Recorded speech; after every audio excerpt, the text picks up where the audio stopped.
Makran coastal highway पर जायरीन की बस खाई में गिर गई। 11 अफराद जाँ बहक, 30 जख्मी। हादसा निजी टॉप के करीब पेश आया। जाँ बहक अफराद और जख्मियों को डिस्ट्रिक्ट अस्पताल उथल मुंतकिल किया जा रहा है।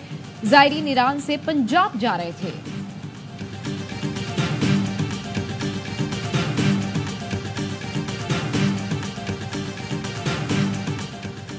पुलिस की सादिकाबाद के कच्चे में कार्रवाई। कांस्टेबल अहमद नवाज को बाजियाब करा लिया।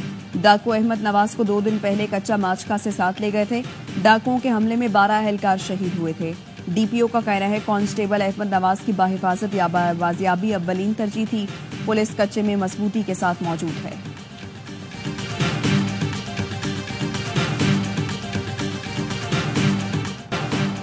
कराची के मुख्तलिफ इलाकों में रात गए बूंदाबांदी। सांगढ़ और मुजफ्फराबादी इलाकों में बारिश से नशेबी इलाके ज़ेरे आब आ गए। जामशोरों में मूसलाधार बारिश से नदी नालों में तुफियानी। मीरपुर खास में भी मूसलाधार बारिश से नशेबी इलाके ज़ेरे आब आ गए। मुख्तलिफ देहात का शहरों से राब्ता मुनक़ता हो गया। कराची में कल से मूसलाधार बारिशों का इम्कान। 27 से 31 अगस्त तक मूसलाधार बारिशें होंगी। महकमा मौसमियात ने नए स्पेल के दौरान समंदर बिफरने का खदशा भी जाहिर कर दिया।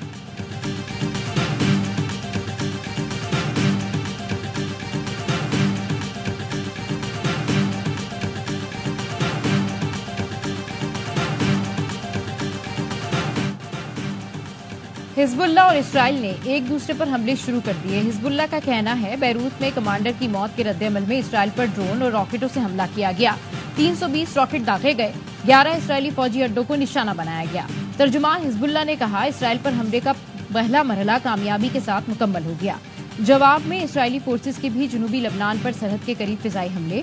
इसराइल ने आइंदा 2 रोज के लिए इमरजेंसी नाफिज कर दी। व्हाइट हाउस का कहना है सदर बाइडेन लिबनान और इसराइल के दरमियान कशीदगी को करीब से देख रहे हैं।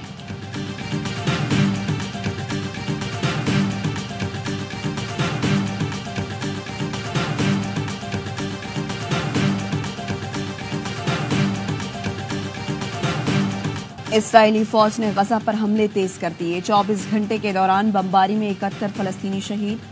12 अफराद की लाशें खान यूनिस में मलबे से निकाली गईं।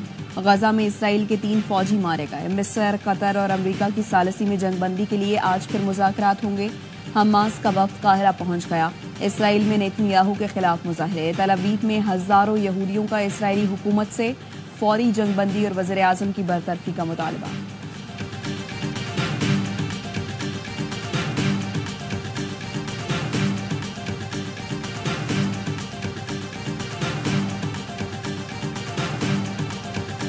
पीटीआई के सेक्रेटरी जनरल रऊफ हसन के मोबाइल फोन के फोरेंसिक से मजीद पैगामात सामने आ गए। अलीमा खान ने रऊफ हसन को बुशरा बीबी के पैगाम की तशहीर से रोका।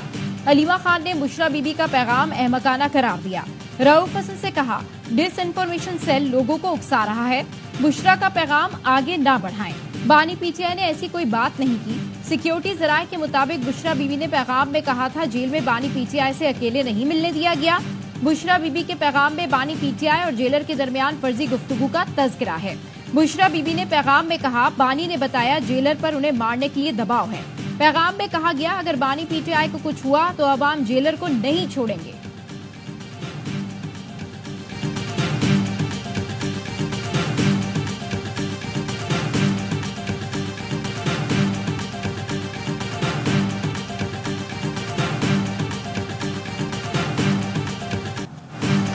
साबित हो गया बुशरा बीबी डिसइंफॉर्मेशन सेल चला रही थी। वफाकी वजीर इत्तलात का अलीमा खान और रऊफ हसन की व्हाट्सएप गुफ्तगू पर रद्द अमल।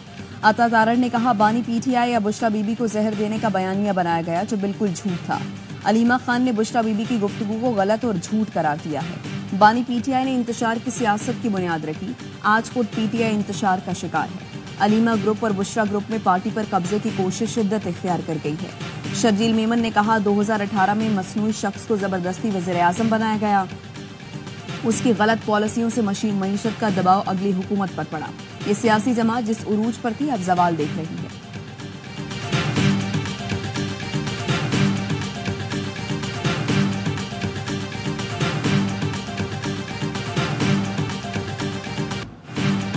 पाकिस्तान की सलामती और सिक्योरिटी इदारों पर वार रेड लाइन है। रेड लाइन क्रॉस करेंगे तो फिर कोई गुंजाइश नहीं रहेगी। कानून अपना रास्ता बना रहा है, जो नतीजा आएगा उसको देखेंगे। नायब वज़ीर आज़म इसहाक डार कहते हैं नवाज शरीफ ने अपने दौर में लोड शेडिंग का खात्मा किया था। बिजली का मसला दोबारा हल करेंगे और अवाम को रिलीफ देंगे। पंजाब हुकूमत ने अवाम को रिलीफ दिया, जो अच्छी बात है। इस पर तनकीद समझ से बालातर है।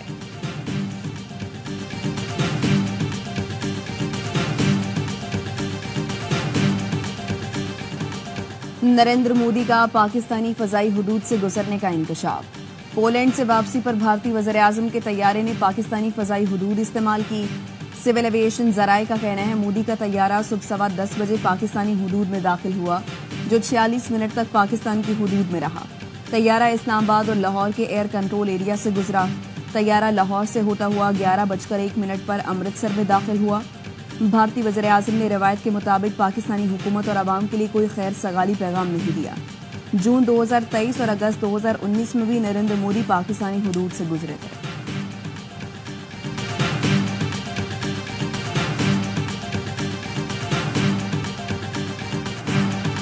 सबसे ज्यादा टैक्स देने वाला शहर खैरात पर चल रहा है। जिना अस्पताल सरकार नहीं चला रही, चंदे पर चल रहा है। विफाक और सूबा मिलकर शहर कायद को एक एम्बुलेंस तक न दे सके। विफाक की वजीर खालिद मकबूल सिद्दीकी बरस पड़े, कहते हैं सेहत और तालीम जैसी बुनियादी सहूलतें भी मुयसर नहीं। रियासत जवाब दे, टैक्स का पैसा कहाँ जा रहा है। पंजाब ने अपने अवाम के लिए बिजली सस्ती कर दी, अब बाकी सूबे खुद अपनी रोशनी का इंतजाम करें। खालिद मकबूल सिद्दीकी की प्रेस कॉन्फ्रेंस पर पीपी रहनुमाओं का सख्त रद्द-ए-अमल। नासिर शाह ने जिना अस्पताल से मुतालिक बयान मुज़हका खेज करार दिया। कहा, हमारे अस्पतालों का चंदा अवाम की बेहतरी पर खर्च हो रहा है। कुर्बानी की खालों की शक्ल में जो चंदा MQM ने लिया, इसे भी याद रखें। MQM को समझना होगा कि उनकी ठेकेदारी नहीं रही। तर्जुमान सिंध हुकूमत सादिया जावेद बोली, खालिद मकबूल 10 बार वजीर बने, बताएं कराची को क्या दिया। शर्जील मेमन ने कहा, खालिद मकबूल सिद्दीकी का बयान हकीकत के बरक्स हसद पर मबनी है।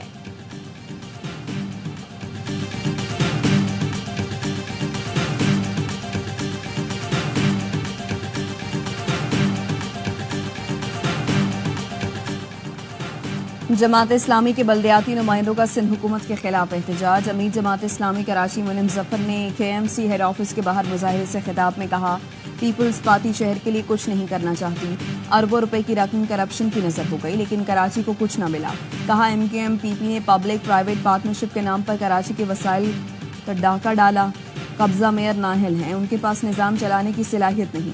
टाउन UC चेयरमैन को इख्तियार हर सूरत में देना पड़ेगा।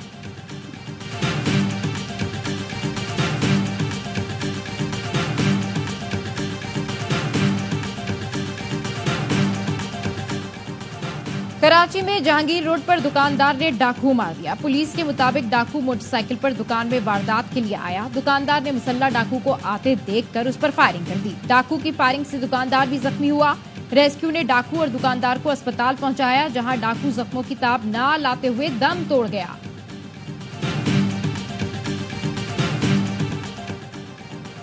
कोताही हुई, गलती का अजाला करेंगे, आइंदा ऐसा वाकया नहीं होगा। वज़ीर आला पंजाब मरीम नवाज की सादिकाबाद हमले में शहीद पुलिस एहलकारों के अहले खाना से मुलाकात में गुफ्तगू। मरीम नवाज ने कहा, सोगवार खानदान की भरपूर किफालत करेंगे। शहदा के बच्चों को मुफ्त तालीम, घर और नौकरी भी दी जाएगी। कच्चे के मसाइल का मुस्तकिल हल ढूंढना होगा। चेक पोस्टों की तामीर जल्द मुकम्मल की जाए। वज़ीर आला ने जख्मी पुलिस एहलकारों की आयादत की। कहा, पुलिस के जवान भाइयों की तरह हैं, हमला करने वालों को नहीं छोड़ेंगे। पुलिस पार्टी पर हमले का मुकदमा सादिकाबाद के थाना माचका में दर्ज। डाकुओं ने मकवी पुलिस एहलकार अहमद नवाज की वीडियो जारी कर दी। पुलिस एहलकार की DPO से रिहाई के लिए इक़दाम करने की अपील।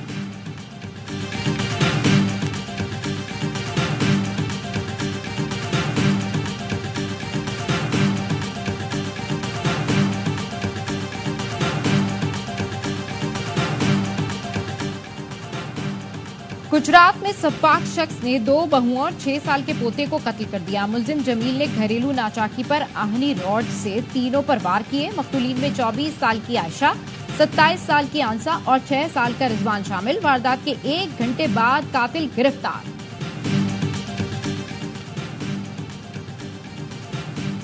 खबरदार, लोगों को लूटने का नया फ्रॉड सामने आ गया। कोरियर कंपनी का मैसेज बैंक अकाउंट खाली कर सकता है।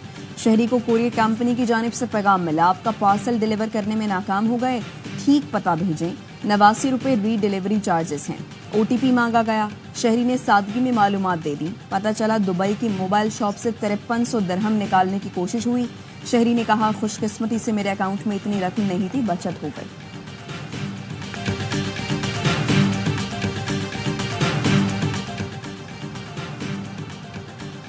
वजीर आजम की राइट साइजिंग मरहलावार करने की हिदायत, 23 अहदाफ मुकर्रर कर दिए। यूटिलिटी स्टोर्स खत्म करने के लिए तजावीज 2 हफ्तों में तैयार की जाएंगी।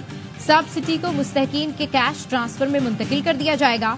स्टेट इंजीनियरिंग कॉरपोरेशन की निजकारी की तजावीज 2 हफ्ते में पेश की जाएंगी। नेशनल फर्टिलाइजेशन कॉरपोरेशन खत्म करने के लिए तजावीज 1 माह में पेश करने की हिदायत। राइट साइजिंग के दूसरे मरहले में 5 वजारतों के लिए तजावीज तैयार की जाएंगी।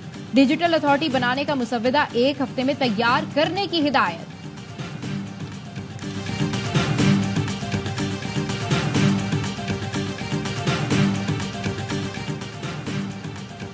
पाक फौज ने गिलगित बल्तिस्तान में 7 कोहपहमाओं को 20,100 फीट की बुलंदी से रेस्क्यू कर लिया। कोहपहमाओं में 3 रूसी और 4 पाकिस्तानी शामिल हैं।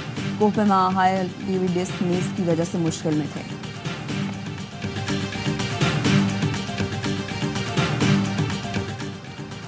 शेलम इमाम हुसैन के लिए सिंध भर में सिक्योरिटी के कड़े इंतजाम। सिंध रेंजर्स और पुलिस का कराची समेत सूबे के मुख्तलिफ शहरों में फ्लैग मार्च।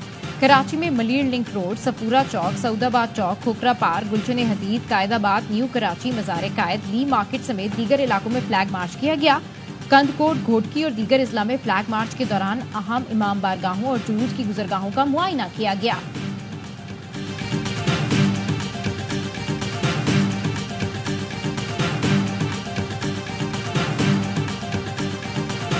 हजरत दाता गंज बख्श के सालाना उर्स की 3 रोज़ा तकरीबात का दूसरा दिन नायब वज़ीर आज़म और सेनेटर इसहाक डार ने गुज़श्ता रोज़ मज़ार पर चादर चढ़ाकर तकरीबात का आगाज़ किया। सिक्योरिटी के सख्त इंतजाम।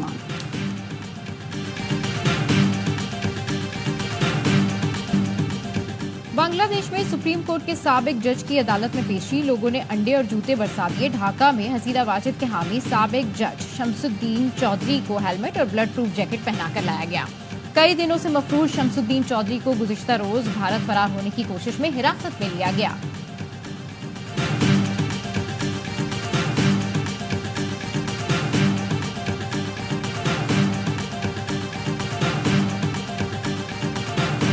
पाक बांग्लादेश टेस्ट ड्रॉ की जानिब गामजन। चौथे दिन के इख्तिताम तक पाकिस्तान ने 1 विकेट पर 23 रन बना लिए। 94 रन का खसारा बाकी। पिंडी की मुर्दा पिच पर मेहमान टीम ने पहले इनिंग्स में रन का पहाड़ खड़ा किया। 565 रन बनाकर 117 रन की बढ़तरी हासिल की। मुशफिकुर रहीम ने 191 रन बनाए। नसीम शाह ने 3, शाहीन आफरीदी, मोहम्मद अली और खुरम शहजाद ने 2-2 विकेटें हासिल की। मैच ए स्पोर्ट्स और रयावा एजाब पर बराह रास्त दिखाया जा रहा है।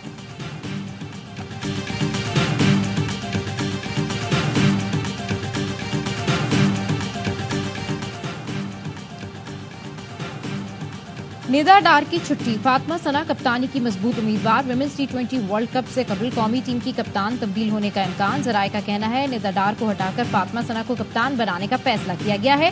कप्तान की तब्दीली का बाज़ाब्ता ऐलान। और पाकिस्तान में पहली बार Hub auto cross rally. Karachi DHA में रेत के बजाय रोड पर गाड़ियां दौड़ाई गईं। तैमूर वनवाला ने प्रीपेड कैटेगरी जीत ली। B कैटेगरी में सैयद हमजा, C में अजहर मक्सी ने मैदान मारा।